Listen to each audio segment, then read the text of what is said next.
रामपुर के जंगल में टुनटुनी चिड़िया अपने पति टुन्नू चिड़ा के साथ रहा करती थी। टुनटुनी चिड़िया के एक दिन का गुजारा भी बहुत ही मुश्किल से हो पाता था। टुनटुनी चिड़िया की एक प्यारी सी बेटी थी जिसका नाम था पिंकी चिड़िया। पिंकी चिड़िया पेंटिंग बनाने की बहुत ज़्यादा शौकीन थी। वो हर रोज़ एक न एक पेंटिंग बनाती थी और अपनी माँ के पास आकर उसे दिखाती थी। माँ, देखो मैंने ये पेंटिंग बनाई है। आप बताओ, आपको मेरी पेंटिंग कैसी लग रही है? बहुत सुंदर है मेरी लाडो बिटिया। लेकिन तुझे तो पता है ना बेटा, हम बहुत गरीब हैं और तू अगर मन से पढ़ेगी नहीं तो फिर तुझे नौकरी कैसे मिलेगी? और तुझे तो पता है ना, आजकल पेंटिंग का जमाना नहीं रहा। इस पेंटिंग से हमें कोई फायदा नहीं होगा बेटा, तू मन से पढ़ाई कर। टुनटुनी चिड़िया अपनी बेटी को बहुत समझाती है, लेकिन पिंकी चिड़िया का मन पेंटिंग के अलावा किसी और चीज में लगता ही नहीं था, जिसकी वजह से टुनटुनी चिड़िया अपनी बेटी को लेकर बहुत ज़्यादा चिंतित रहने लगी। ऐसे ही कुछ दिन बीत जाते हैं। एक दिन टुन्नू चिड़ा हर रोज़ की तरह अपने काम पर जाता है।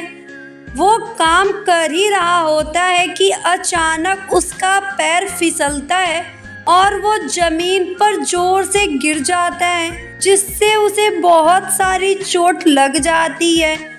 तभी पास काम कर रहा बंटी कबूतर उसे उठाकर उसके घर लेकर आता है।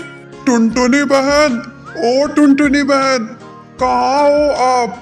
जल्दी बाहर आओ। क्या हुआ है बंटी भैया? टुन्नू जी को इतनी सारी चोट कैसे लग गई है? वो क्या है ना टुनटुनी बहन, टुन्नू भाई सेठ धनी राम के घर पे काम कर रहे थे और अचानक इनका पैर फिसला और ये जमीन पर गिर गए। ऊंचाई ज्यादा होने के कारण इनके कमर में चोट लग गई है। हे भगवान, तू मेरे से किस जन्म का बदला ले रहा है? मैंने तेरा क्या बिगाड़ा है भगवान?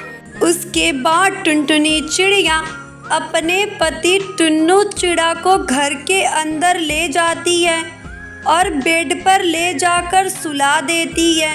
जब टुन्नू टुनटुनी चिड़िया को बहुत परेशान देखता है तो वो टुनटुनी से कहता है, टुनटुनी, मैं तुम्हारे ऊपर बोझ बन गया हूँ। इससे अच्छा होता कि मैं वहीं पर मर जाता। मुझसे तुम्हारी ये परेशानी देखी नहीं जाती। अजी, आप कैसी बातें कर रहे हैं?